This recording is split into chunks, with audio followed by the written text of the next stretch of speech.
Hello, everybody, and welcome back to another amazing episode of the Over Sharon Show, the best darn show on the internet, as I knock everything over as I start the show. We have a guest again today, a returning guest we're so happy about, but before we introduce her, we're going to read today's quote, and then Sharon is going to pull a card.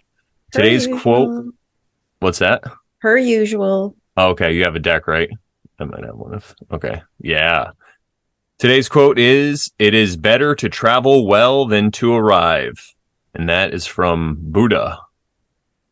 Yes. It is better to travel well than to arrive. On this journey called life. That's right. Right. So let's see what the universe tells us today. Let us, and I'm going to pin you in. The Five of Cups. This is like walking away from a situation. I like it. He's like, yeah, I like how the cups are, it looks like blood is coming out of them. That's amazing. Wine or blood? Yeah, it's like a really thick wine. Yeah, the blood of Christ, could it be? Could it be? Oh, in the dark robe. Look, he's matching you. He's got the black shirt on, or the black robe. That's me. It is you. Walking away. With the tower. I like that because it kind of shows, especially with that tower in the background, because it shows like maybe something you're focused on and you were working really hard on and then just got ruined. But what you don't realize is you still have the two behind you to sustain you or to, work with. It's like the unseen love. The one that's pining over you when you're pining over what you lost. No. Nice. What do you think, Sharon, about that card? Cool. Any thoughts on the card? Michelle, our returning guest? I think it's cool how one of you said blood and one of you said wine. That's like all about perspective, right? Like I also love that it's about leaving something behind and moving forward, because that's just exactly where I'm at in life. And it also matches the quote in some way. Yes, like the journey, of course. Yeah. Absolutely. Another cup again. We keep getting cups. Yes, we keep getting cups. All about the feels. Oh my gosh, we keep getting cups. It doesn't matter. I can pull from any deck. I have 4 decks and I can pick from any deck, and I've been pulling cups. It's been about emotions lately, you guys. I've been crying my eyes out. Oh, no. And since that trend started, I think Sharon pulled the 3 of cups, and then I pulled one on the same episode, and it was the 4 of cups. Yes. Hi, you're just right in the journey. 3, 4, 5. Yep. Yeah. One step at a time. Yeah. Fun stuff. So today we have a returning guest, Michelle Albers, and she's of Jai Dee Wellness. And last time we had her on, we had a nice chit chat. I'll have to look up the episode. Can't remember it right now, but she's back on. We want to talk to her about what she's been up to. She's been very busy. She released a book and it was about Reiki. So we're going to see what we get into about Reiki today. So welcome, Michelle. Thank you so much for having me. It's an honor to be back. These are absolutely. I love chatting with people who like to dig in and dive in and like start at the surface level and then just deep dive right out of the gate. That seems like what we do when we show up together. So whether it's in person or on podcast, right? That's the Over Sharon show. That's right. That's right. That's how it goes. Yeah, I wrote a book. I wasn't intending to write a book. It just I just wanted a Reiki manual. My teacher had her own manual that she used. And I was like, I just need to get my outline, in a better functional place. And then it started happening. And all of a sudden I was like, oh, this isn't a manual. I mean, it is a Reiki teaching manual, but it's also a book.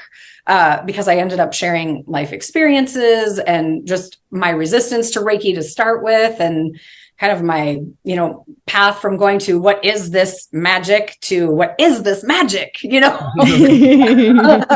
is a totally different thing, perception, right? Right. So it was just this really cool and amazing. And it was one of those things where you ever have those moments where like you don't expect to feel really vulnerable, or like you think you're doing one thing and then it evolves or morphs into another. And next thing you were like, and this is also a really big part of my growth. This is a really big part of my personal journey, that I am challenging myself to do something that I didn't know it was this big, right? Like the book itself, like it's not about the book itself. It's about my journey of writing the book, getting really clear as a Reiki teacher of how I want to show up in that space, and understanding my experiences and my resistance, and how like universe keeps like plopping things in front of me to like, yeah, you think you're not going to do this, but we're going to keep showing you that you are. And eventually you're either going to come around or the 2x4 is coming your way, right? Like that's at least how it feels to me. So that's what that book was to me. I kept, I ended up sharing a story about my mom that was really personal, that happened with me in a float tank after she died. And had I not opened to Reiki, I never would have been open to that experience. And so it's just another, and that story in and of itself is also a story of like the ethics of Reiki and how you can use it or not. And there were so many, I debated on putting it in. And then a friend was like, Michelle, like if you're open to sharing that story, it teaches ethics, it teaches compassion, it teaches how Reiki may or may not work. It's just, she's like, there's so many layers to that story. That was just one of them. But how my different teachers showed up and taught Reiki their way versus, because I feel like Reiki is a very personal practice. And I think some of the things that I missed along the way, and I don't think this is like because my teachers didn't present it this way. I think it's because I was very in my head at that time and I couldn't get into my heart because I was learning how to trust it because it felt uncertain to me. Right. And we have uncertainty. A lot of times we go into that protect mode or fight or flight. And so I just couldn't understand or hear all the things they were telling me. And I remember thinking, okay, this is the foundation of Reiki and this is how we do the things. But ultimately, it didn't open to me until it became my own practice. I didn't want to do A, B, and C like my teachers did A, B, and C because they weren't congruent with how I showed up in the world and how I worked with my spiritual team or, my guardian angels, my spirit guides, universe, source, creator, it doesn't matter the word, like how I connected with my highest self didn't work in that same way because the way when I'm learning something, I get very logical in my brain first. And then I bring it in. It's almost like, so in the Thai language, I can't believe we're going to Thailand already, but in the Thai language, the word like saying I understand is the phrase Khao Jai. And it means I take it and I put it in my heart. And like that for me that's learning. Like that is the path. So I'm a lifelong learner. I'm a lifelong seeker. I think that's it. Like for me, when it's in my head, I haven't fully like embraced it yet. But when it moves into my heart, then it's like, there it is. This is meant for me. If it doesn't go there, it's not meant for me. So it took me a while to get there. So that was a long way of saying, like, I did not intend to write this book, but then I wrote this book. That's awesome. You mentioned a float tank. I've heard of these things. Like I had never like even known much about them. And then I saw somebody mention something somewhere. And then a friend of mine mentioned it too. And I'm just like, where did these come from? I never even knew about these things. I guess they're kind of a new thing. Well, they have another name, like a deprivation tank. So it's basically you're in there, no sound. Well, the way I like to do it, they have like pretty lights and music you can play. But for me, when I go to a float tank, it's very much about, I call in my Reiki and then I get quiet and it's like a Reiki journey, which gives me usually downloads and insights and shows me things maybe I don't necessarily want to see, but apparently I'm ready to see. That's usually how a float tank works for me. So I asked them to turn off all the lights. I asked them to not play music. And then I learned the hard way that I also have to ask them to tell me how they're going to call me back. Because when I'm on a journey, I'll incorporate whatever it is that's trying to get me out of the tank into the wherever I am. That's hilarious. And I did that. And I was in the tank for much longer than I should have been. Oopsies. And they didn't like come in and wake me up or come bring me back. You know what I mean? So I learned that and I'm more respectful of people's times. I didn't know that was going to be a thing for me, but I should have. And so now I'm just like, I need you to tell me how I'm coming back so that I can plant that seed so that my subconscious or my guides will tell me journey's over, time to go back. Yeah. So that's interesting. Okay. So you literally are floating. Like you're not it's like so salty or saline that you won't. Yeah. You just float. That's and amazing. So for me, I don't even like if I'm floating and my thumbs come in and touch my thighs, like, nope, I don't want anything touching me. The water is the same temperature as your body. There's no noise. So literally your breath and your heartbeat are so loud. It's like so loud, amazing. But it's also like this, it's almost like this, like primal nurturing it's almost like you feel like you're in the womb again. Not that I remember what that feels like, but that's how I would imagine it feels like. It's just my pulse and my breath. And it is the most calming. No, this is somebody who's comfortable with meditation and being quiet. And I use Reiki to get answers. I think if you are not a person who's comfortable in the quiet space, it might be more like a torture as opposed to torture chamber. Yeah. So I think it depends on where you're at and who you are and how you like to go inward. But for me, it is my favorite. And, I usually I'll book as long as the place will let me. Hour is not long enough. I mean, it happens in a blink. I'm gone. And then it's like time to come back. And I'm like, oh, but then I wake up and I'm like, okay, I need a piece of paper and a pen, or I just got answers to all these things that have been troubling me. Or now I realize I have all this work that I want to like take the next steps towards because I've been in this swirl, and that gave me, it's kind of like pulling a tarot card. Like that's how I use tarot too, right? Like I'm in this swirl, I'm in this funk. I don't really have a next step. I'm asking my highest self to show me what I'm missing because I'm stuck in the suck is what I've been saying lately. Like some days suck, but they don't all have to. But I used to live a life where they all sucked. Because it was just hard, I made life so much harder than it had to be. And I wasn't connected to myself. And I was full blown in controlling the external, which is humanly impossible, so it was just tricky. So it's been an interesting little journey of events that have led me to, my deepest passion is to make connections and ways to help other people not be in pain, to help them get out of the suck, to help them find their inner power and show up in the world in a way that is confident, that has self-trust, that has self-love, and that like they know their self-worth. And like, because that changed my whole life. And I didn't know that stepping into my teacher training for Thai massage was going to change my life the way it did. But it literally, to be fair, it's been some of the most challenging pieces of my life, right? Because I was living a life of avoidance and I didn't realize it. And I think for the most part, that's true for most people. Like we don't want to go in and look at the pain. We will do more in our life to avoid pain than we will to seek out pleasure. But I don't remember who said that. One of my teachers said that. Somebody I study with or saw a podcast with or something said something along those lines. I never remember who said it. But how powerful is that? Like we do more to avoid pain than we do to seek pleasure. Avoiding pain isn't pleasure. But if you have those moments in life where you're literally in a moment of joy, when you're in that pocket of joy, like it's liberating, it's free, it's love. That's how it feels to me. And I used to live in fear and anger and control and band-aids over band-aids over band-aids, protecting pain points in my life that have like happened on my journey. And I think the Reiki book was part of that. I think when I started like figuring out how to teach, and because Reiki literally changed my life. The resistance to it, the fear I had around it, the understanding that, oh, this isn't what I thought it was. It helped me open my mind to just live and let live, take what's yours and give back as much as you can to make the world a better place. Like one choice at a time ripples out into the world. And my hope is it inspires people to make one choice at a time in the space of love and highest self to make the world better. Right? Like that's it.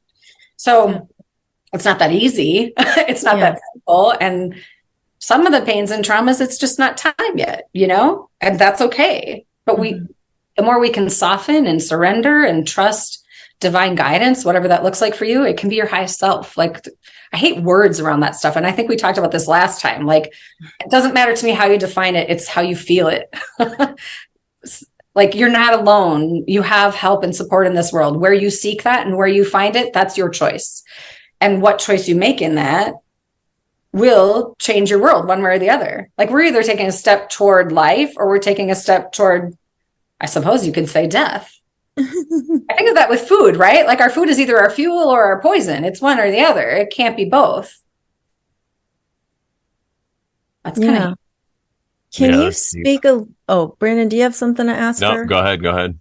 I was going to say, can you speak a little bit about the fear that you had surrounding Reiki and like what you thought it was versus what it really is and what it became for you? Yeah. So for me, it was definitely attached to or connected with religion, because I grew up in a family that was very, like, I just had very specific beliefs, very, very, very specific beliefs. And so when Reiki came in and my teachers were starting to talk about spirit guides and past lives and like the universe, and they were using, I mean, I had very distinct words and specific words that I used for my spiritual path, which I wouldn't even have called it that. I would have called it my religion. And so and then I had like this, I remember I said to, I think it was a friend, I don't want to step into devil's work. And she was like, well, that's a big word. And I was like, well, that's the word that I've been taught. Like, what else is it? If it's not like, right, it's either for the highest good or it's not. And again, not a word I would have used. It's either for the heavens or the opposite. Those were the words I was using at that time. And I just remember thinking, I don't want to play with fire. I don't want to open doors that can't be closed. And here's the thing. At that time, I didn't realize it, but I didn't have self-trust that my faith was strong enough to, like, I somehow thought I was missing something, some sort of a link that would keep me protected. And it was Reiki that taught me, like, I have a direct link. I can connect any time. I have source within me at all times. And it's not about demons and angels. It's about energy and spirit. And,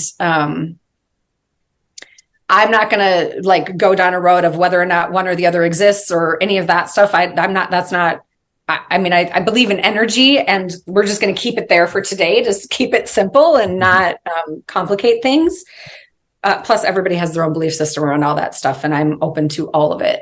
But what I was most afraid of was dark energies. I didn't want to open a door or crack a window that would allow something in. And I didn't want to, open anything that I couldn't handle. And I asked every teacher and every person in that world that I knew and that I met questions around, I just don't understand how you stay protected. Like, if you're opening a door, how do all the things not come in? I don't get it. And all of that, what I understand now, pointed to trust in myself, trust in spirit, trust in universe, trust in being divinely guided, trust in the light. Let's just put it there. Now I think, gosh, I mean, on some level, this is how it feels to me. And I'm going to say, like I say all the time, like, I could be wrong about everything. I only show up in what feels congruent and right to me and authentic in the now. I could change this tomorrow based on my life experience, right? But how it feels to me is we all have energy. We all are energy. We all have light. And in some level, we're all connected by that energy. And I feel like Reiki has just sort of validated that, for lack of a better word, for me over and over and over again. Because I took a class, and then I just kind of played with it with family and friends and let it go. And then I took another class years later and kind of played with it and let it go. And then at some point I did a distance session. And in the distance session, I had one of those moments where it's like, you can't make this shit up. Like, I just focused on an area in their body when they weren't in the room that felt like, my hands turn on when I do this. I'm like, oh, there they are. Somebody's here. Which then old me would be like, you're such a dork. That's not true. But now I was like, no, someone's here. Like, we're working Reiki right now. It's going somewhere. Someone needs it. But I would work with them, and I would then call them, because I always did it with somebody I knew. And I would say, hey, this is how it felt. And at that time I wasn't feeling much. It was just every once in a while I would get a tingle. I said, it just felt like I did a lot with your throat today. And I don't really, that's all I got for you. But I did feel some Reiki flowing. And I do trust that Reiki works whether I feel it or not. And I always ask that it be full and complete. And, let me know if you felt anything, or if anything feels, good to you, or if you had any. I always invite people to kind of just be open to intuition or any sort of feelings that they get during the session. And she was like, I can't believe you worked on my throat. And I'm like, what are you talking about? And then she wanted this whole thing about, she had like some thyroid stuff happening, and she was having trouble like getting the courage to speak her truth. And so there were all these things. And I was like, okay, maybe there is something to this. And it was still a maybe for me. Like, how many like yeses do I need to hear before I truly like go, yeah, this is real. But I still was questioning it. I still didn't know. But over and over and over again, I have been shown and I've felt in my being that this is real and it's good and it's not coming from a bad place. And it's how I protect myself. It's how I get answers. It's how I didn't know I was an empath. I didn't even know what that word meant. Sensing other people's energies, really, like empath or not, doesn't matter. It's feeling other people's energy in the room, and it would drain me. It would be like energy vampires everywhere. And I was like, oh, why am I so tired all the time? And then I learned Reiki and learned how to put up my bubble, and anything that's not for my highest good bounces off my bubble. I'm my own generator now, man. Thank you, Reiki. Woo! It's amazing. It's a totally different world. And then that makes it, I'm able to hold space for other people and myself in a different way.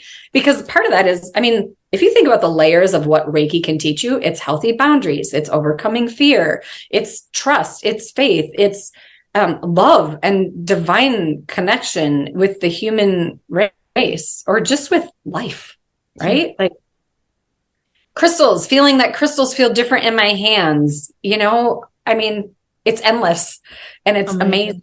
Yeah. And it's beautiful. And it opened the door to tarot, which is another thing. I was like, I don't know. That feels like, dark, dark and light if you're just going to keep it simple. And it's like, tarot is psychology. That's a whole nother door to open and unpack. But it took me a really long time, like to the point where I took like my Reiki manual, which may or may not be in alignment with how Reiki wants people to navigate. I wasn't a teacher at that time. I was a brand new student, and I literally took my book and I brought it to my pastor, and I just said, I need to know if these symbols like have anything scary in them. Like, I just need to know if they're safe, right? Because I didn't want to play with like some weird symbol that was going to bring in something. And I was so grateful, because I didn't know how I would be received in that moment. And he was very gracious, and he just said, I'm looking at the symbols and I don't see anything that's trouble here. And he said, how did he put it?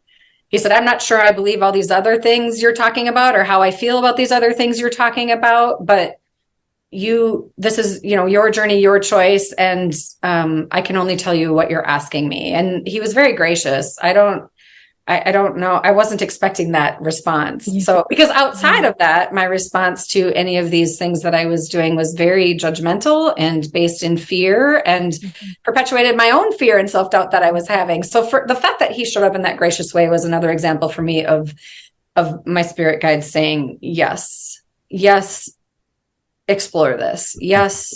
See where you land. Yes. Yeah. Were those symbols that you showed him, were they symbols that are part of Reiki, or were they symbols that you had created yourself? No, they're part of Reiki. So the Sui Reiki system has symbols that you don't learn in level 1, but you learn 3 of them in level 2, and then you learn another one in level 3. And then if you choose to teach, you learn 2 more to help pass attunements. And they're like drawings of symbols, or? Yep. There's symbols that you draw. You can draw them in your third eye. You can draw them with your hand. You can draw them with your fingertips. You can draw them with your tongue and give Reiki through breath. There's so many different ways you can use that them. Reminds me of mudras. Yeah. Similar, or yantra, like yantras are like sacred symbols, right? Okay. And so, the short version is like, these are symbols that Usui saw on the mountain, when he was doing a meditation to try and unpack all these things and figure things out. Super short, condensed version. The history of Reiki is, honestly, there's several different variations too, right? Like there's the westernized version, and then there's, the Japanese version, and there's, living traditions are complicated in that way. Because if the originator of, which is, let's be honest, Reiki or energy healing, we'll just call it that, has been around way before Usui Reiki, right? And there's many different branches that people have sort of found or discovered or uncovered or created that works for them. Sometimes I wonder, is it all the same? Maybe. I think it probably is, but we just give it different names. And what resonates with us and what works best with our being is what works for us, and it's what comes to us and is called to us, there's just so many layers that we can, kind of talk about within that. I think part of this comes from me. I used to be a really rigid thinker and very logical and linear, and it's funny because the more I open up now, the more I feel a little less grounded in some way, right? Like I can kind of go all over the place with my ideas, and like the open-mindedness is almost maybe too much sometimes. When I reel it back in, Michelle, reel it in. You're a little too far out there, like only because it's chaotic and it's not anything that's useful. It's not that it's too far out there. It's just that it's all over the place and it's not helpful if it's not organized in some way. And so that's, I think, how I kind of see my inner world too. It used to be like this mess that I used to just kind of tuck into all these different boxes that was crying to get out and seen and heard and loved. And instead what I was doing is I was trying to control everything external. And all this external control wasn't actually working or doing anything. It was just hiding the internal pain that was trying to just be seen and loved. So it's just, that whole like feeling like grounded on some foundation of truth or whatever is kind of a sync, because I was just thinking about it too. But like I remember going through similar feelings just in learning about and being open-minded about things like this, right? Where I'm just, because I also grew up in this like Christian-based religion where everything was like, no, don't look into that because that's evil. Don't look into this because that's evil. And so like opening my mind to like the possibilities of things being like other than what I was taught could potentially make one feel ungrounded and could make you, I guess, maybe lose your mind a little bit because you're like, what am I standing on, But I think the tower, right? Yeah, the tower card. Yeah. And it's, but it's okay. I think we all have to have those moments of like questioning what we're thinking and what we've been taught so that we can come to a place of, I think it helps us come to a place of compassion and love for other people, because there was so much judgment, right, with all of that. And so opening your mind to these other possibilities is not only compassion for other people, but also compassion for yourself too. I don't know. I just, I don't know where that came from. I just channeled that, whatever that was. But yeah. Right? I love that you just said, I just channeled that. That's Reiki, man. That's it. Like, that's it. I mean, it's not just Reiki, but that's just one of the things that Reiki opened up for me. That was, divine downloads. They're real. They're real for me. They don't have to be real for everyone else, but they're real for me. I trust my intuition beyond all. In the book, I talk about, I used to like hope, pray, but it never really felt real or like anything. Not that I didn't believe or have faith or have any of that, but it just didn't feel connected. It just felt like, well, I guess we'll see. And it felt super like, I don't know, it didn't feel like it was doing anything, even though I was supposed to believe that it was. And I did believe that it was. But then this whole Reiki experience happened, and really just, I think the other thing that happened pre-Reiki was I just started learning to look within myself and trusting my soul and just like listening there. Like, I know I got some sort of wisdom within me that's not mine necessarily. I mean, it is mine innately, right? But it's not mine. It's higher, better, bigger power than me, right? Like, I'm not, you know what I'm saying? Like, that was messy coming out. But now I like that, the first time I went into a float tank that was like a legit download. I mean, it was like in the float tank, all these thoughts started coming in, like claircognizance-y type thoughts, right? Like that flash of knowing. And then next thing I know, I'm like, I have all of the titles or the like segments of what is now my Choose Yourself program. Like, these are the topics and the pain points that you need to discuss.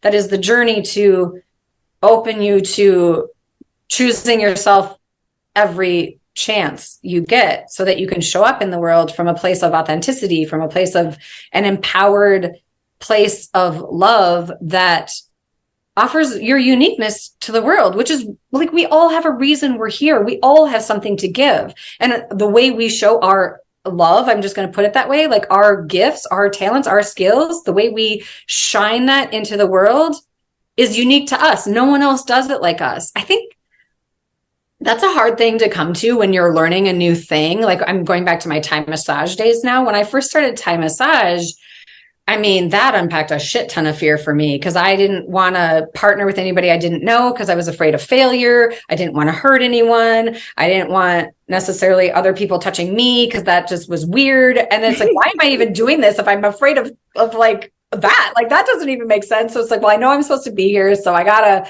get over that and learn how to move through that. And then it's like, okay, so I'm doing that. And when I first started, I took it personally if somebody would get a session and then they wouldn't come back, or if they would get a session and like you could tell it wasn't the best thing ever, you know?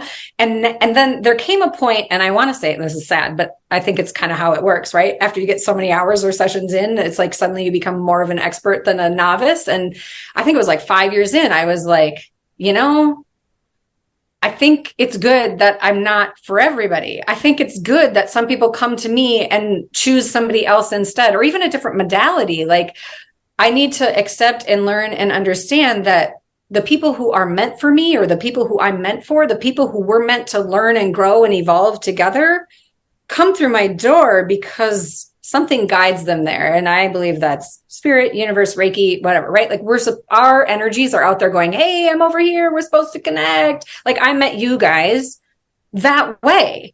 Like, I don't even remember. I said yes to I said yes to the Terrible podcast. I think it was. Like, the Terrible podcast. Yes, never would have said yes to that before. And for some reason, I was like, yeah, I'll do that. Do that. And then next thing I know, we're in Arizona on a retreat together. Like, what the heck?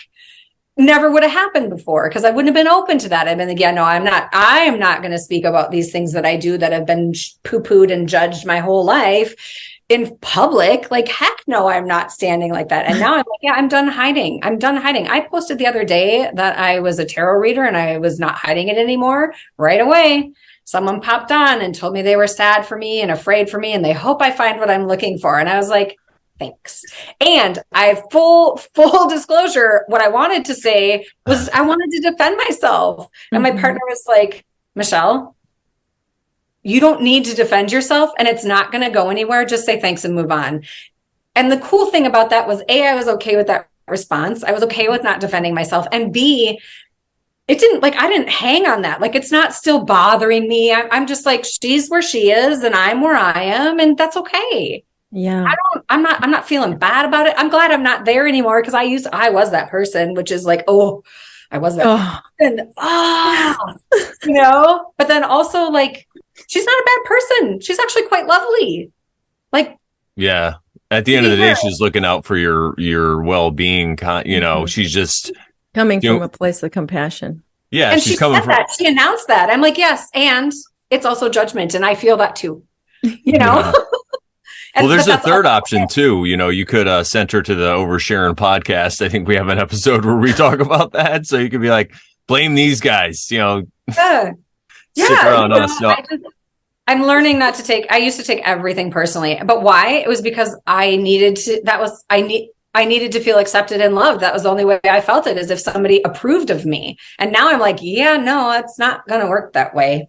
I am who I am. And we may or may not vibe, and I'm okay with it either way. And I don't wish you anything other than love and compassion on your journey, no matter where we land, right? Like, I concur. It's just, and it's beautiful to live that way. It used to be so hard because everything hurt me to my core. Everything was so painful. It was like, oh, why don't they like me? What am I doing wrong? What am I failing? You know, and every day sucked. I'm not kidding. Every day sucked. It was so hard. And then I found self-love and self-trust and self-worth. And now I'm like, this is me. And if I can be of service in any way to anyone along the path, the road, the journey, whatever you want to call it, I'm in because I think we're supposed to connect with certain people and we help each other rise, whatever that means. I don't even know if there's a direction to it, but you know what I mean? You can say raise consciousness. That's a safe one to say it. Yeah. I totally agree with what you're saying. I had a conversation recently with a friend and we were talking about, you know, when you learn all this information, like I was talking about different histories, right? And alternate history and the Civil War and, you know, World War I and all this stuff. And I was like, you know, when I first found this out, I used to try to tell everybody that would want to hear it. But now I realize that some people just aren't ready. And then I had to look and see why I needed to tell everybody and why I needed to convince everybody. And it just came from a place where I wanted to validate myself, with other people's opinions and be like, oh, isn't this great? So then I knew that I was on the right track because I didn't trust myself, 100%. Yeah. When I first started, like I was so grateful for all the healing and the way I felt anew. And I just wanted it for everybody else. It was like I was pushing it. It doesn't work that way. And I don't even know that I would go so far as to say they're not ready. I would just say it's not where they're at, because ready implies there's some sort of implies that there's some sort of I don't know. I guess there is stuff we have to do to be open to receiving, but ready implies some sort of a lack. Mm-hmm. You know what I mean? Yeah. Well, go ahead. I was just going to say in the case of you're better than them or something. Yeah. What I was going to say in the case of the alternate history, or even you could say conspiracy stuff. We've said this before though, but some people they just don't care because they're living their life, and it could even be a form of escapism, which, I still engage in forms of escapism. So I'm not judging, but it's kind of like we're buzzkilling their good time, Yeah. I mean, sometimes ignorance is bliss, right? I mean, we talk about that. It's such a cliche saying, but I mean, I think avoidance is a part of everyone's life, whether you call it avoidance or escapism, or, it doesn't matter. Cause I think that's the first step to discovery. I think when we actually go, oh, I've been avoiding this thing. Why? There's an awareness there. Once you see it, you can't unsee it, which we say all the time with my clients. We just they've even said it to me, oh, I saw that. Now I can't unsee it. And that's usually our first thing, right? Oh, I hate that piece of myself, or whatever, pick the thing. And it's but then they come to the realization, I actually love that piece of myself. It's teaching me a lesson. It's helping me grow. But the instinctive, is there. We don't want to see those parts that we think are ugly. We don't want to see those parts that we are ashamed of. It's we're talking to shadow now. Shadow, inner child. I mean, the ages, I have millions, so many ages in my life where it's you need to go back and heal her. You need to go back and talk to her. She needed some love. She needed some love. What did she need to hear in that moment? I can go back now and just say, yeah. Oh, this is a cool thing about Reiki. This is a kind of a fun little story. I had a student ask me, because we were talking about distance Reiki, and in distance Reiki, you can go back into time or go forward in time and heal the exact moment that needs to be healed. It's amazing. It's beautiful. And one of my students said, do you think that you now, or you that open to Reiki, has gone back to moments in your life that were trauma or pain and sent yourself Reiki?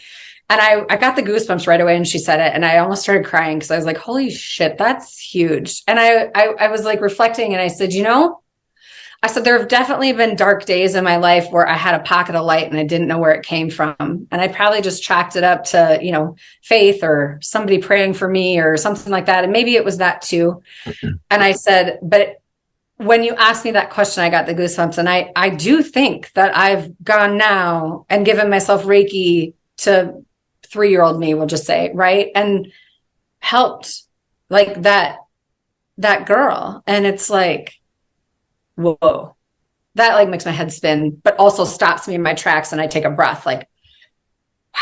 And I get the goosebumps when I say it every time, which just is so validating for me, because my goosebumps are my spiritual, yes, pay attention. We're supporting you. We're guiding you. Listen, all of that. So I don't know. That's pretty cool. That's amazing. Yeah, that is amazing. So resonates with me. I was going to say, I feel like we're in cycles, right? We get caught in these cycles and we just keep popping out of them, and then we elevate to the next level of consciousness, and we're in another cycle.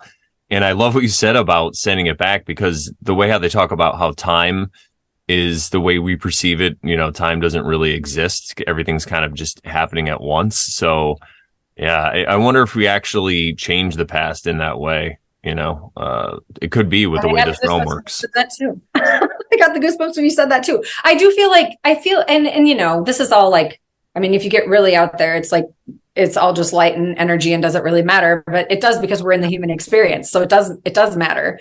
But I feel like the healing, and I feel it in so many levels of my life, but I feel like the healing that I'm doing and that I've been working on with myself, which then translates into working with others to hold space for them to choose their own self-healing, it's ancestral, it's lineage, it goes beyond you. It helps those before you and those beyond you. It feels like it's so, relationships are softer.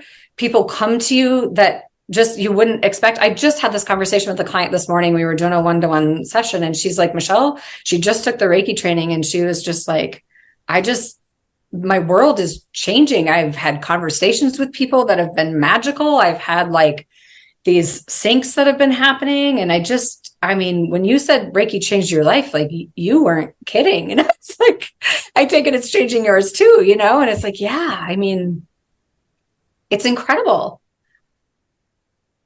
That's amazing. The talking about the going back to a past version of yourself and like forgiving or like sending Reiki or sending love. That's just like really resonates with me right now. Cause I was talking about it to a friend, just yesterday. And then I was thinking about it yesterday and today and trying to think of moments in my life where I might have needed something like that and trying to go back to a past version of myself. And, like, it's funny because I can't even remember if it was yesterday or the day before, but I was feeling some kind of way. I was just like, I don't know if I was like emotional or whatever. I don't know what was going on in the zodiac, but like I was just like in a funk. And I pulled a card because I was just like, I'm like, what is going on here? Like, I don't know what to do. And I pulled a card and it was the moon card. And I was just like, you know what I'm talking about. Thank you, source. Like shadow work. Hello. Like in the shadows, in the darkness, do the work. Like, yeah. And be willing to be uncomfortable. It's just a thing. Yeah. Yeah. So, yeah. That's I like that. Totally resonating. That going back in time thing too, because if you think about, you perceive that something was done to you that was wrong, and you have resentment for it, or you might have trauma, or you're holding on to something. But at the end of the day, it's just something that unfolded in the universe that you haven't accepted fully, no matter what it was. And people pass this down and they take it personally. And at that moment, you know, now you learn what that was, and you could kind of go back and change the whole progression of what that energy is, because everybody's taking it as negative energy, because it could have just been, it's like that pass it on thing, right? Where somebody could have, you know, 5 people generations ago pissed off the one person, then it just kept rolling downhill till it got to the person that offended you somehow. They took it personally. Everyone back in that history took it personally, but then when it came to you, you didn't. You transmuted it. So you took that out of the world. And it's kind of like if there was a bunch of waves going in a pond, you're just kind of taking those waves away, you know, or you're letting them dissipate naturally instead of perpetuating them. Yeah. So, yeah, it's amazing. I think I want to be really clear about this, which is maybe counterintuitive being a Reiki teacher, but I don't think you need Reiki to do these things. I think you can go back in time and send yourself love by simply setting the intention to do so. Right. I mean, I think there's a fast track to Reiki, and there's ways we can use Reiki that are very pinpointed, and also it's not required. You know, I think it's like everything in the way that I believe this realm works, it has a lot to do with our belief. And if we could find something to focus our belief in that we believe is going to work for us, then it's going to work. That's why I say there's no one path for just any person. So it's kind of like a talisman or a symbol. This Reiki and the energy that you put out, it's a symbol, and you know that that's how you're going to do it, and that's how you conduct it. But people can do it other ways, just like you said, any way that works for whoever, you know. It's not like we're just claiming this one thing, but yeah, exactly. Yeah, absolutely. Yeah. Yeah, I'm not attached to, well, I made that clear about the Thai massage. I'm just not attached to, I get that all the things that happen at Jai Dee aren't for everyone, and that's okay. Like, we all find our own things that bring us healing on any given moment, and it depends on what needs healing in any given moment. And it's never ending, you know, like there's always more to heal. I'm not done. I have so much more to do. I have so much more to move through. but I've moved through a lot. And because I've moved through a lot, and because I overcame, let's just use my Reiki as an example, because I overcame my fear of what it might be versus what it now feels to be, I'm a good bridge from point A to point B, because I understand both sides of that. I understand the journey from, from that place of fear and denial and what ifs to newfound confidence in what this actually feels like and how it shows up in the world for me, without an attachment for how it has to show up for you. I think that's important. I think everything at Jai Dee is all about a safe space. So that means I'm not dictating to you how it's supposed to go. It means I'm offering you tools and planting seeds and saying, take the ones that work for you. And if you get stuck along the way, like, I'm here to help you either find new resources that will be more beneficial to you, or to share with you experiences and tools in my areas of expertise that could also be helpful for you. So I love that. I think sometimes we get attached to, because it's comfortable and safe for us, doesn't mean that it's comfortable and safe for everyone else. Everyone responds to their own movie, so to speak, in their own way. And what we need to heal, to actually go in and look at the root causes, that in and of itself is a very personalized thing. Another story of me resisting Reiki, this just cracks me up. And it is my pattern. And I kind of laugh about it. I'm like, I'm sure there's something to uncover here. But when I started teaching Reiki, I had told my teacher, I go, look, I'm going to take level 3 with you again. I have no intention of teaching, so I'll probably never take level 4, but we'll see. I said, I'm not really feeling it. I have so many moving parts. I don't need to add another one. And she's like, okay. And then she taught it again. And I was like, well, I'm just going to come and hold space if that's okay with you. And she's like, sure, that's no problem. And then I got there, and man, that attunement hit me before it hit me, and I was super emotional the week before. And I go, I don't know what is going on. I go, but I also feel like this class is going to change everything. And I think I'm actually supposed to teach. And she's like, yep, I felt it coming. she's like, you didn't have students ready yet. And I was like, oh, okay. And then just the other day, I was talking to her. We met for lunch, and I said, I'm just not really feeling like I want to teach people how to teach. Like, that's just, I love teaching levels 1, 2, and 3, but like teaching people how to give attunements and teach Reiki, that just seems like another thing to add to my thing. And I'm not really feeling like that's coming. And she looked at me and she laughed and she goes, Michelle.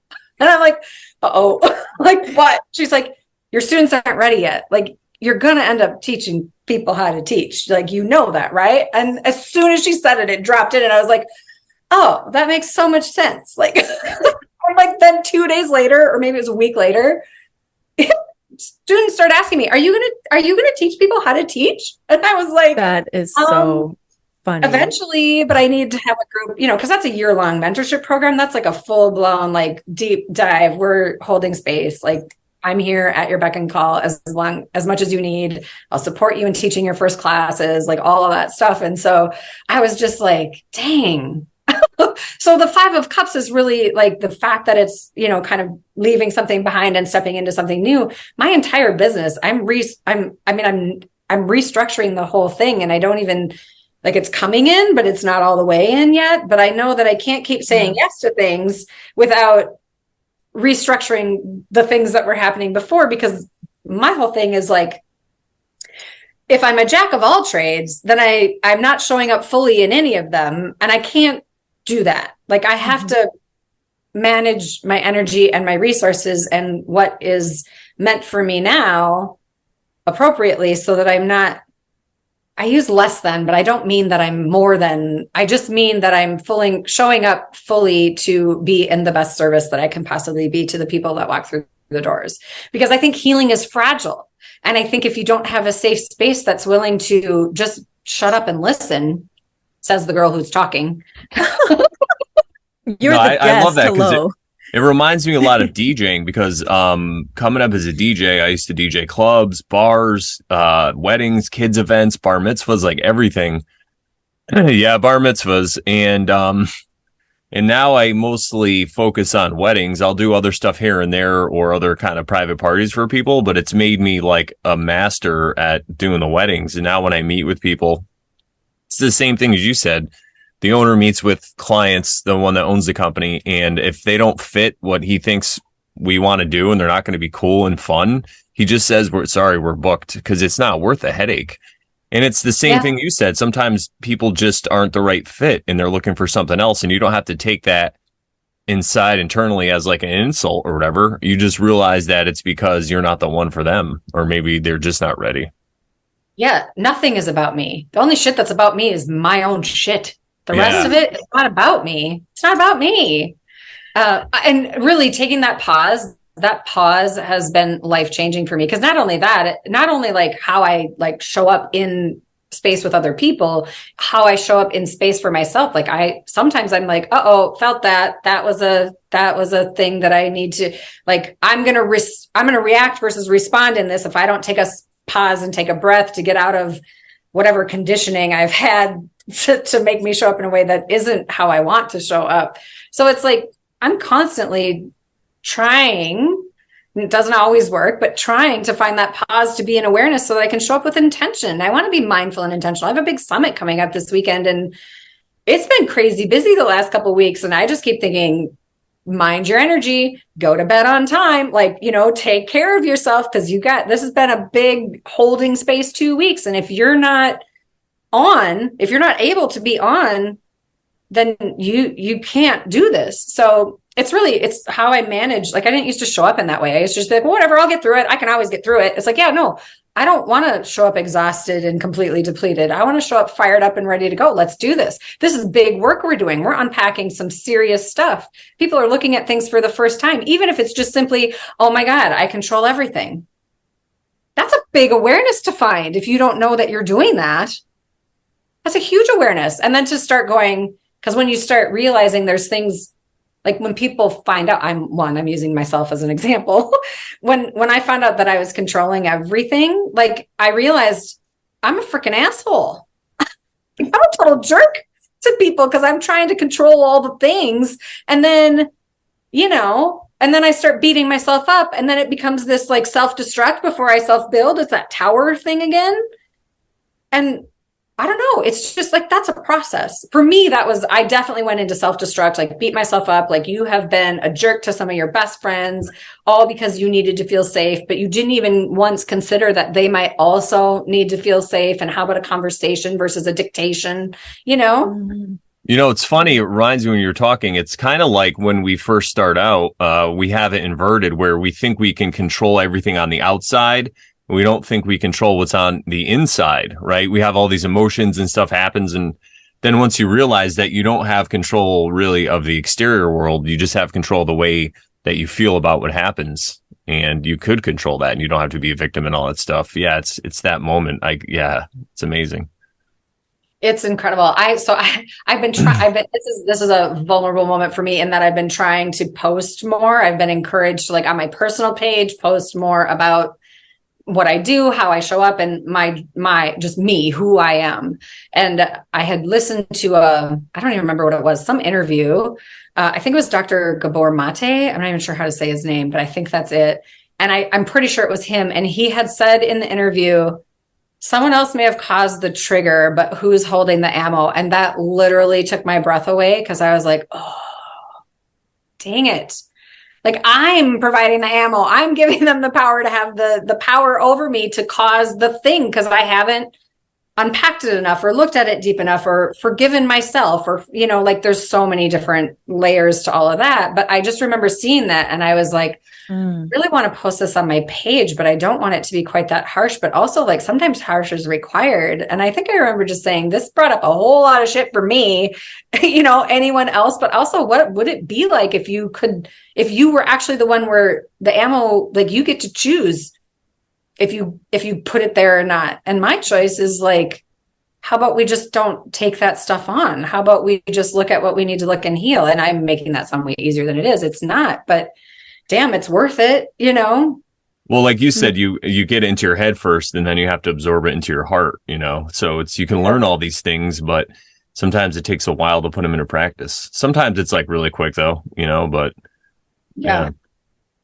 It's not logical. Like you were saying before, we work from the logical mind. Yeah, and this is something I wanted to say earlier too, where you kind of have to overcome the logical mind and go beyond logic and feel, I guess, the truth, because it's always moving so much, the truth. It's like, I don't know. It's hard to explain in some senses. No, I know exactly what you're saying. I mean, my new thing is where logic meets magic, because I feel like that's, if you were to put Jai Dee in a nutshell, that's it. Oh, I like that. You're going to say something, Sharon? Yeah, I was just going to say that I used to say this phrase a lot, that you have to be mentally ready for something too.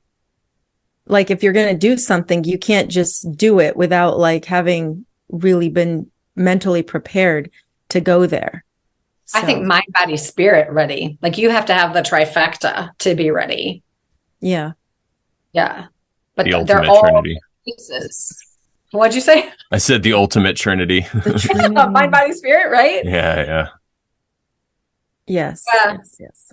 It's the thing I like about Reiki, to circle back to that, is like level 1 is the physical. So Reiki healing shows you what's not in alignment with your soul in a nutshell. Like I'm simplifying, but so Reiki 1 is all about the physical body. Reiki 2 is about the mental, emotional body. And then Reiki 3 is the spiritual body. So it's like the journey of my physical body, what's not in alignment for my best and highest good, my mental and emotional body, what's not in alignment for my best and highest good, my spiritual body, what's not in alignment for my best and highest good. And it's like all these things start happening in your life that just mirror. They're everywhere. Can't escape it. I have a question about that, but I know Brandon wanted to say something. Yeah, go ahead. No, sorry. No, go ahead. That's all right. I think I forgot what I was going to say. It'll come back to me though. Okay. I was just so interested. I was going to say, so we have this there's concept of duality, right? Where we are this body versus we are the consciousness that like moves the body and all that, right? So how does like mental, emotional separate from spiritual? Like what's the difference? Well, I guess how it feels for me, if I think about Reiki attunements, just if I'm just looking at it there. Like when I have my level 1 attunement, the first time I got bronchitis. I'm not saying you're going to get sick. I'm just saying for me, I was super resistant to it. This is my trouble area where my stuff shows up, and that's how it manifested for me. When you were learning it, or when you were when I was learning it, when I was the very first class I took, I actually blocked that attunement, at least part of it. And then I still got bronchitis. Spirit was like, we're just going to show you all the things right in here. Okay, great. But for my level 2 attunements, it feels like all of the relationships in your life like reveal what they really are. So in other words, like the ones that aren't for your best and highest good get really complicated, and usually there's some tension or conflict, or they'll choose to walk away, or you'll choose to walk away. It really is. That's how it worked for me, where it was like, oh, okay, I see how I'm showing up. I see how they're showing up. I see this isn't working. Why am I hanging on to something that is not for my best and highest good or theirs? Right? Like, absolutely. So, but the spiritual piece, I feel like for me is more of like, it's that deep knowing, okay, or like the resistance to the deep knowing. So it on some level, the mental, emotional feels still more like humanness, right? Like that mind stuff. Like egoic, maybe a little bit. Maybe. Okay. Yeah. So that's how it feels to me. I'm not saying it feels that way. Some people never ever feel their attunements, but I just, and I don't think the relationship thing happened after my first attunement. I just think over time I've had enough attunements where I'm like, oh, that's how this one feels, or even how symbols feel, right? Because like the symbols have different purposes and things, and that's how it feels to me. Okay, thank you. I remember what I was going to say, and actually it falls in alignment with this. I feel like the mind, body, and spirit in this realm, they're separated, but I feel like in other realms, it's all kind of just one thing together. Maybe when we are just pure energy, or however it works, it's all as one. But now, because we're in this realm and it's a physical realm and we're split and we're divided, that's why we actually have free will and that stuff. And that's kind of, I guess, maybe what we're here to either overcome or figure out or whatever it is. But that's what I was going to say. Yeah. Three become one. Right. It's also complicated. And I do, like, in my heart of hearts, like I do, like in that soul space for me, I just have this like yearning for people to feel less pain and more love, to know what it feels like to really be, even if it's just for a split second, to be in that space of just, I don't know, words that are coming in are peace, serenity, calm, love. There's like this, like surrender, right? There's this exhale in those moments where there's no pain, there's no mental conflict, there's no turmoil. It's just, you're being, like you're just you're just there, you're just being. Yeah. Like there's a softness that is in that. There's an ease there. There's a knowing there. There's like this, it's nothing and everything all at the same time. And it's so good. Like a feeling of being accepted, like by others and by your own self. Yeah. And I think what I'm discovering is that the more I accept all of me, the less I care about what others think of me, but the more I care about others, if that makes sense. I love that. Yeah. Yeah. Yeah, totally. Because people don't know what's always good for you or for them, or, so you don't have to take their opinion, but you could still, because technically by doing that and by showing yourself self-love and all that stuff, you're showing up to be a better person for them. So you are helping them. Yeah. And people feel that. Yeah. Like I used to think all that was baloney, Mahoney, and man, people feel it. People feel you. Yeah. You could on just an energetic level. Yeah. Especially like, I'll give my example when I show up to DJ weddings and stuff and I have to work with new people. You could just tell right away, because if you act in a way where you're not coming from a place of fear, you're technically, your vibration's higher, and they just feel it the way you interact with them. And then they are able to interact as a better self, I guess, too, if they choose to, whatever. But yeah, you could totally sense it around other people. You just basically raise them up to your vibration. Because I feel it is all about vibration at the end of the day.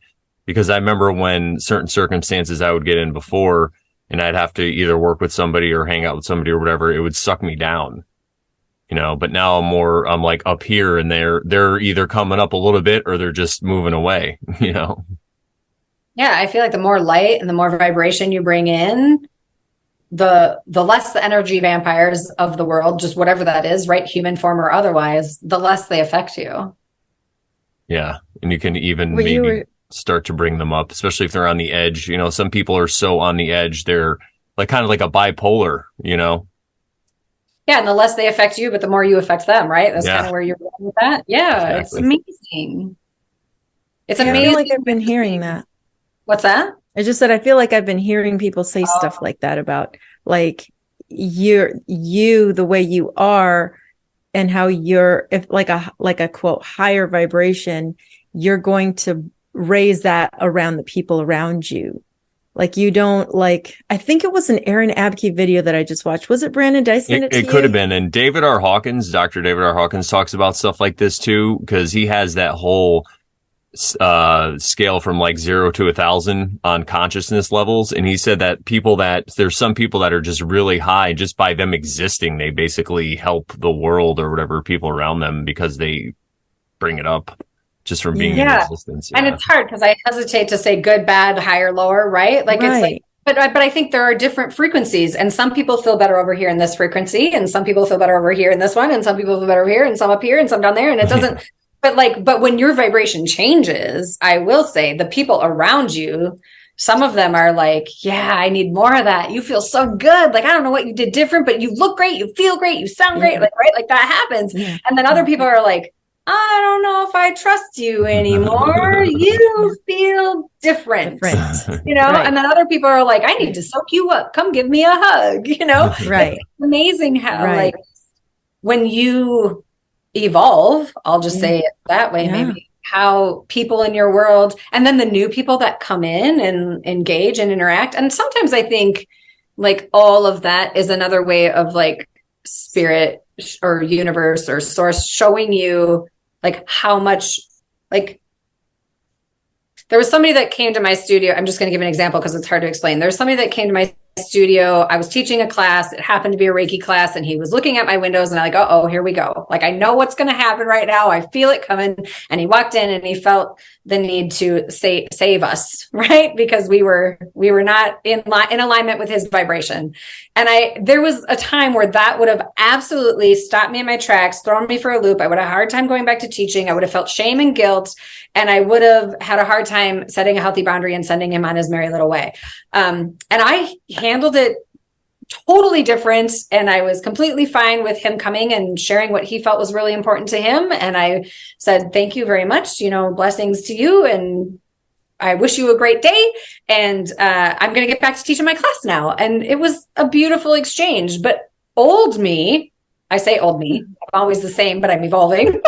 Old me would have absolutely freaked out over that. I would have been like, I would have second guessed whether or not I should be teaching. I would have second guessed whether or not I was doing the right thing. I would have second guessed if I was harming people. I would have unpacked that on levels that were ridiculous. And I just remember thinking, that's awesome. Wow. I love it. It was like validation, and I knew that I wasn't that way anymore, but it was like an aha moment of, that's pretty cool. Yeah. And I got to celebrate that win for myself, which is something I talk about with people all the time too, because I don't think we do that. I love that. I don't think as we're growing, I don't think we go, woohoo, we did it, Yeah. And we need to. Yeah. I need to feel that. I need to feel that. I'm constantly reminding people to do that, go celebrate, do something, like acknowledge it, Yeah, put it out there into the universe. Makes it real too. Mm-hmm. Yeah. It's energy. It's good. Yeah, absolutely love it. Yeah. I had a question from back earlier. You were talking about this friend I think you had done some Reiki for in her throat chakra. And I wanted to know, how does that come to you? Did you maybe even at that time, or even how it's different now, but were you just doing your thing, and then all of a sudden you were you thought of your friend and you're like, oh, I feel something here, I'm going to work on that? Or how did that happen? So it was a planned distance session. I was practicing. And so she knew that I wanted feedback from her, and she knew that I would be working with her. Okay.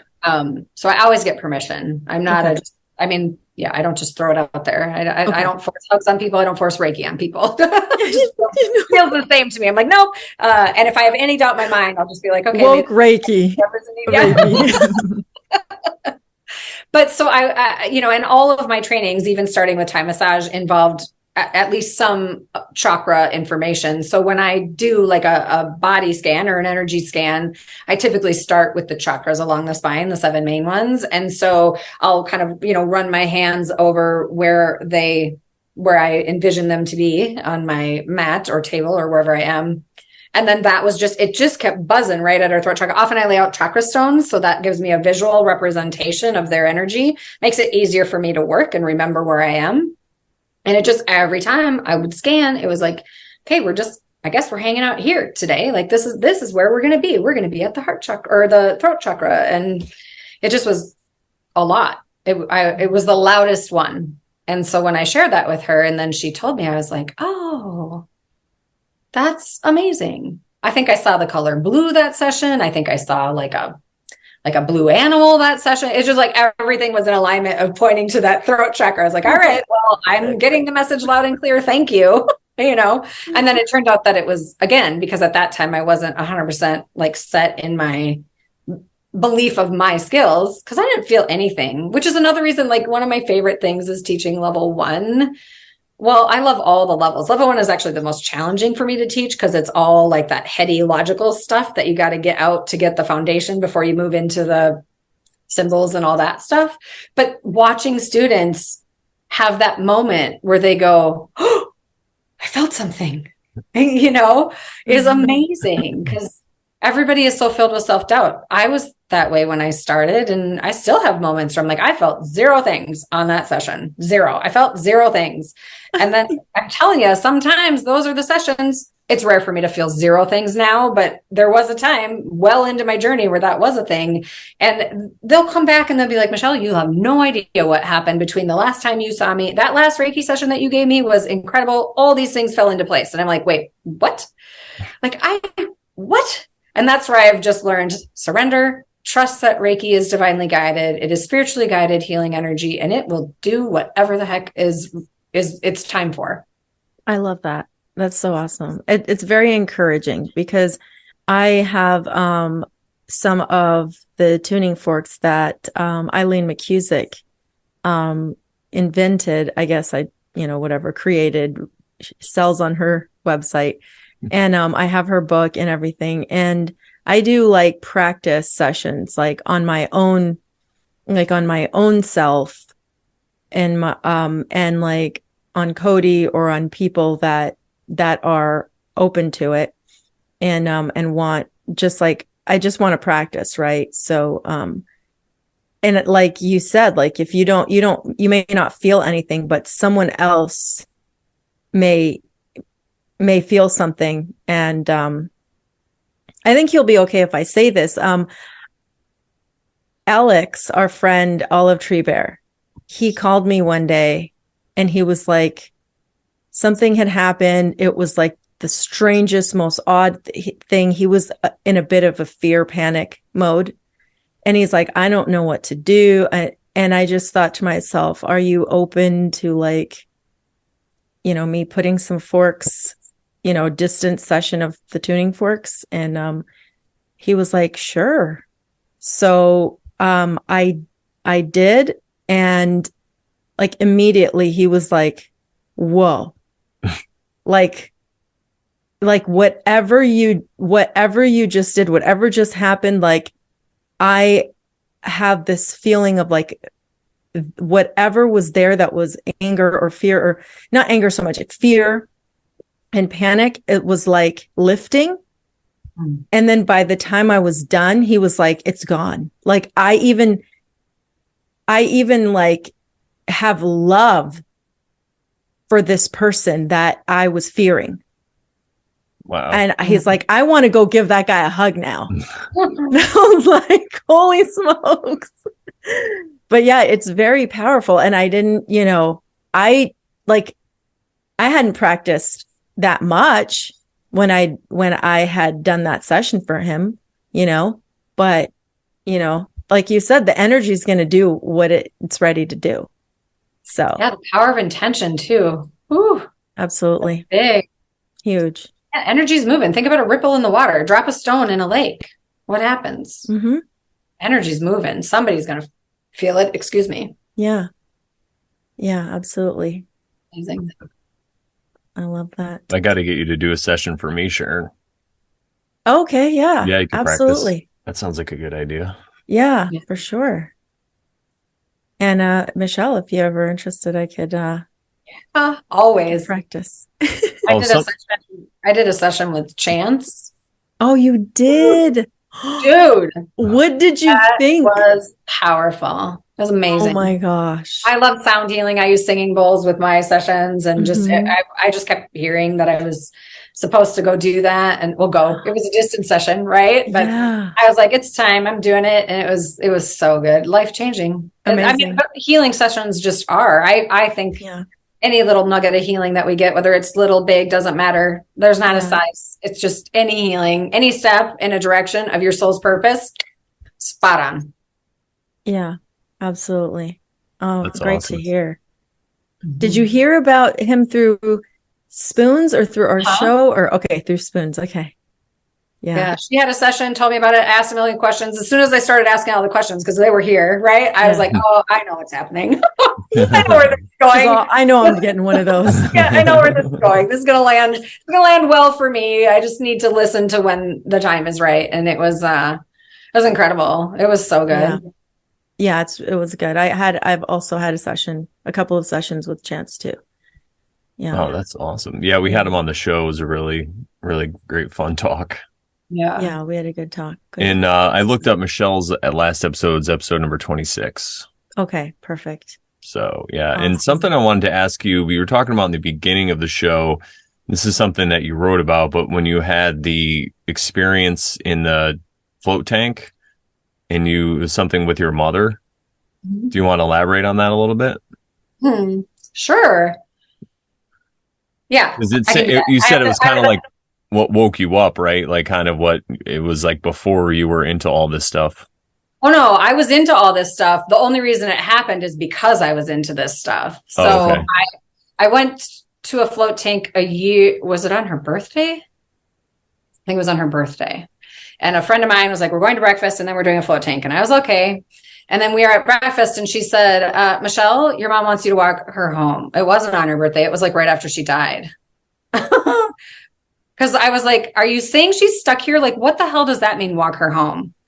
And she was like, no, it's not that she's stuck here. She just wants to spend time with you. And I was like, okay. So I had gotten into that. I was going into that float tank with the intention of just tell me what I need to do to work through the grief. Because that was a bugger to get through. The grief of losing my mom. It was sudden. I didn't expect it. I just was not at all prepared. Not that you ever can be, but I just was having a hard time accepting it. And I'm like, I know how to do this, but I need help. And so that was my original intention for that float tank. And instead I went in saying, all right, I don't really know what this looks like, but apparently mom wants to walk her home. So I'm open to that, whatever that means. And honestly, I went into that float tank and next thing I know, I had a conversation with my mom, but it was in my mind's eye. It was in my third eye. It was an energetic thing. And I write the whole story in the book, but the long story short of it was, and first, like my mom was a worrier and an anxiety person. And she was hysterical. And so I remember her saying, Michelle, I didn't think this through. And I'm like, what do you mean, mom? You didn't think this through? She goes, well, I'm here. And now she always said she wanted to die before dad, because then she wouldn't know what to do if he was gone. And she goes, I'm here. And now I don't know what to do or where to go. And I go, what do you mean you don't know what to do or where to go? And then a bald eagle flew in and I was like, look, mom, there's an eagle. Like you can take an eagle and go find your mom. My mom lost her mom when she was 8. Mm-hmm. So my mom was always like wanting to see her mom again. And I go, you could take that eagle and you could go see your mom, go find your mom and dad. I know you want to see them. You've been wanting to see them for a really long time. And she was like, oh, I could never ride an eagle. No way. Like, I'm afraid of that. I go, mom, you're a spirit. Like you can be the eagle. And like, ooh, I'm gonna get emotional. She goes, so she did. She like took the eagle, and then I saw my mom as a little girl in braids in this field of flowers, and I was like, oh, she found her mom, and she's at peace. Like she's good. She got where she needed to go. And then I was in the float tank, and I heard my text go off.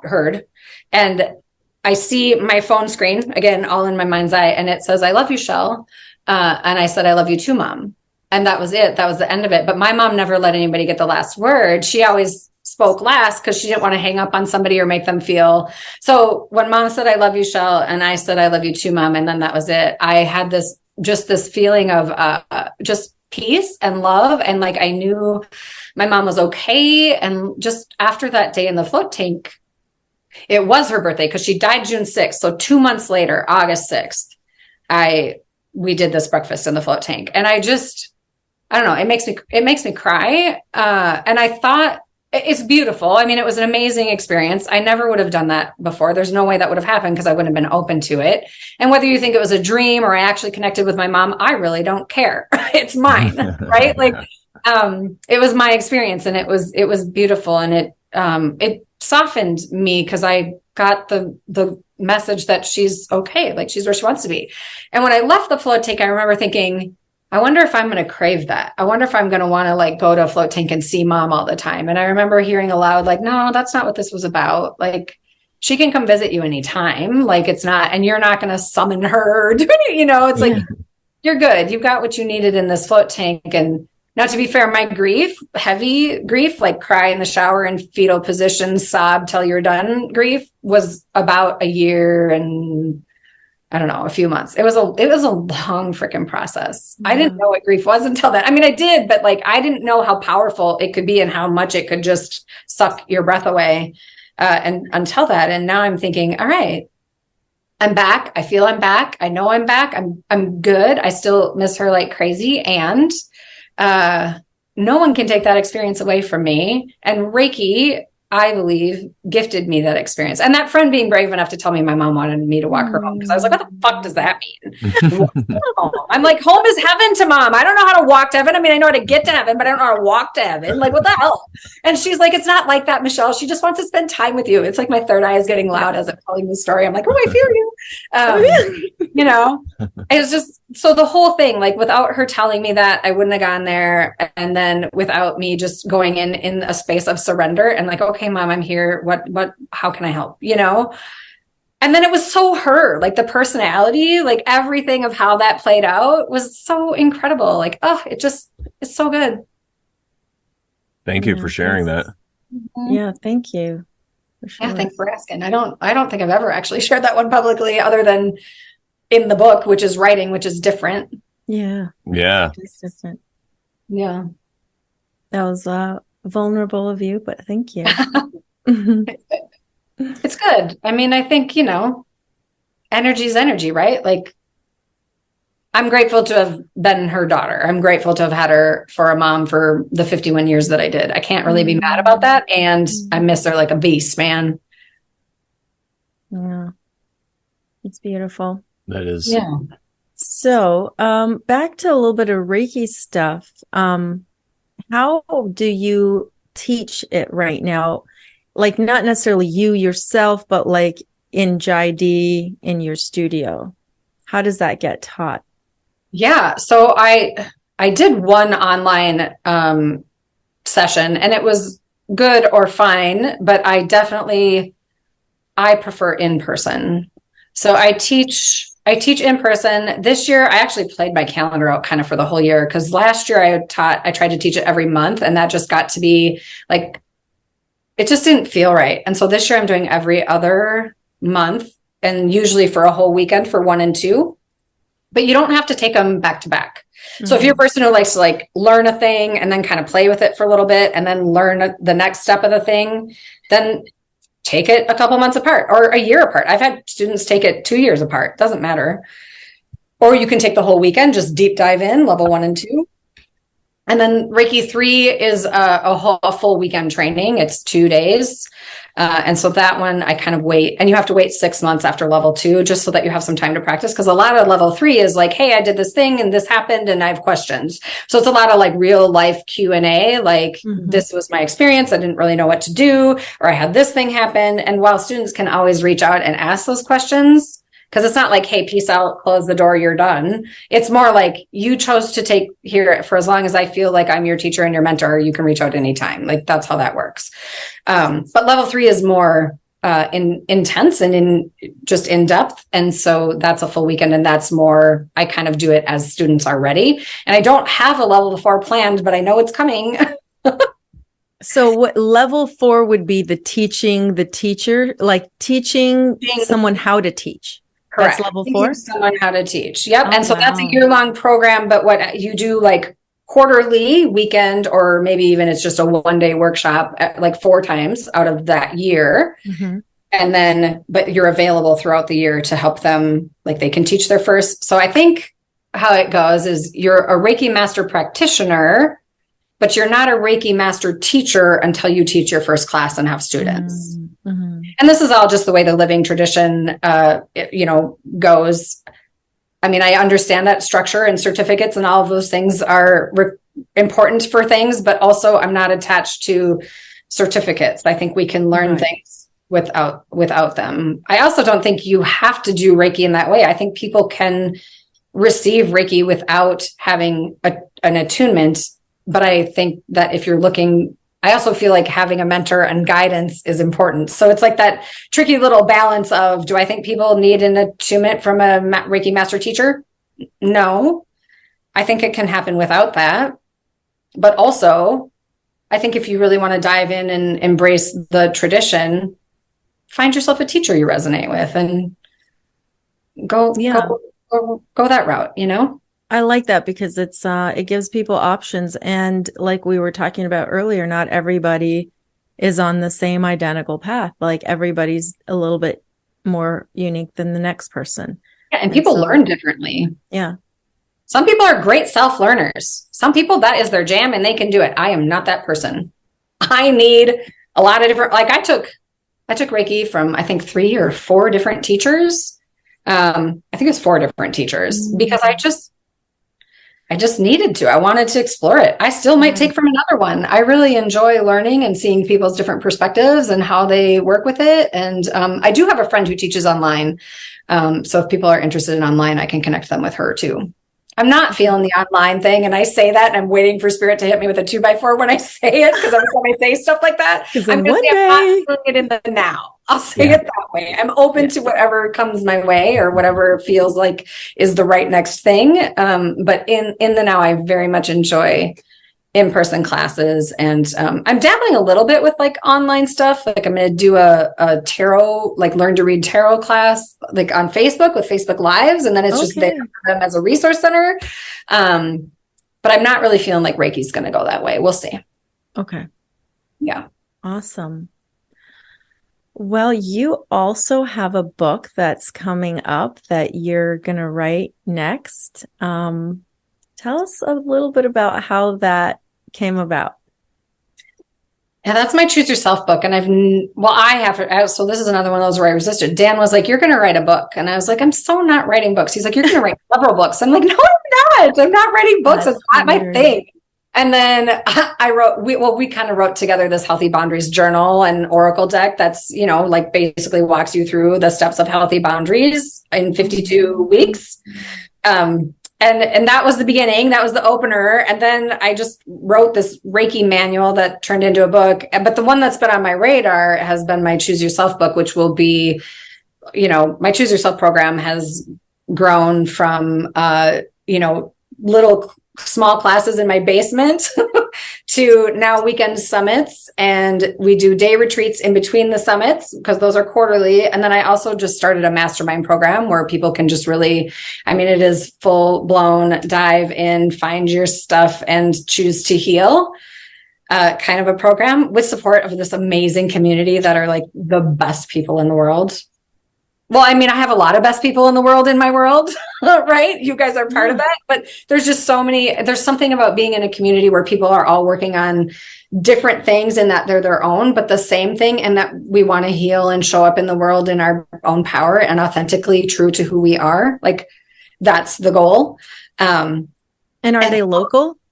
They are right now, but they wouldn't have to be. So it's a Zoom calls once a week.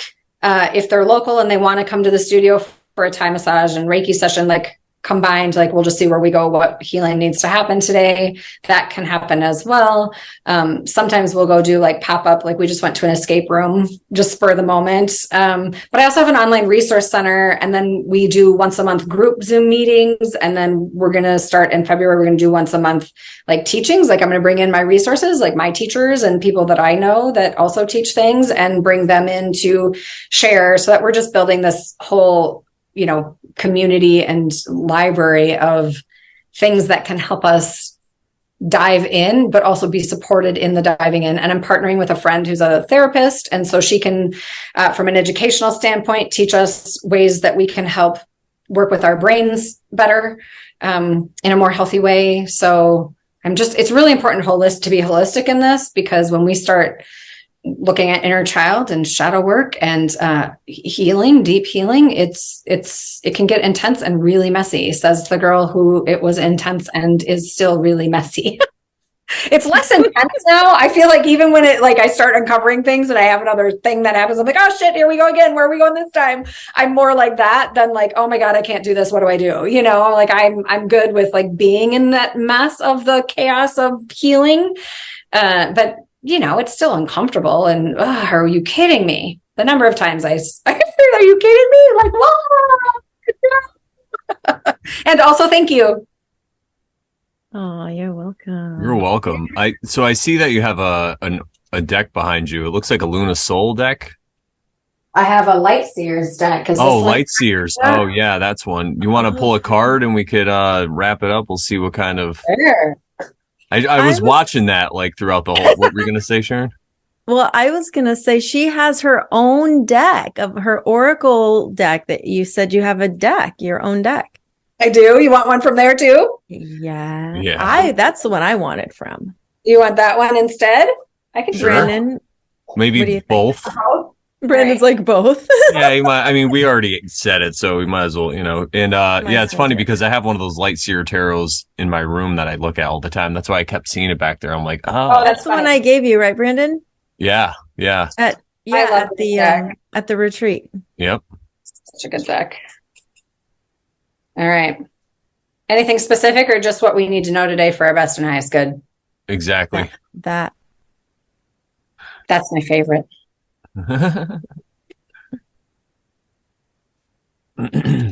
Arrow gets me out of a loop. All right. Ooh, we got the Ace of Wands. We're going places, people. Ooh, look at that. nice. I like it. I love aces. All new beginnings. Steps in line nicely with the Five of Cups. Yeah, new beginnings. I've been getting new beginning cards. Really? New beginning things. Well, maybe not card necessarily, but like I looked up a spirit animal the other day. I think it was a vulture. I think because I saw vultures the other day, and I was like, okay, I don't see these guys. So and then I saw one flying around, and then I saw another one like a little bit later with it. Like, so there were two of them, and I'm like, and then I saw ravens too that day, 2 ravens, and I had seen the raven before, but this was like, now it was 2 ravens and 2 vultures, and I'm like, okay, I'm gonna look this up. So what's funny is we're gonna end up pulling 2 cards from the Healthy Boundaries deck because we got the section title. You need to change. That's one of the section titles, which is hysterical. So I'll read the next one too. Okay. The next one is card. That's a new beginning card. Yeah, I know, right? And so this is card number 33. So think 1 to 52. It says you don't need to justify, apologize for, or rationalize your healthy boundaries. If they don't like them, they're the fucking problem. Wow, 33. That is hilarious. Well, there you go. I was just thinking of that number earlier. Yeah. Good number. Yeah. People see it a lot. Yeah, like I like that you get the one that says you need to change. That's going to be great for people watching this.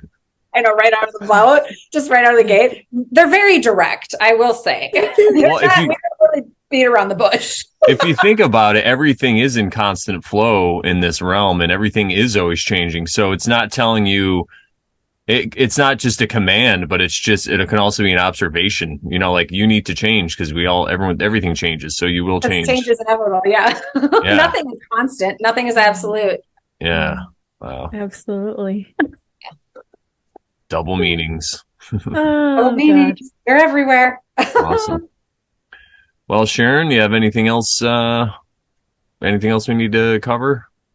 I think that was it. I think we have your links, and if not, you can send us some links and we can post them in the description for sure. Yeah, and you could tell people now your website and everything.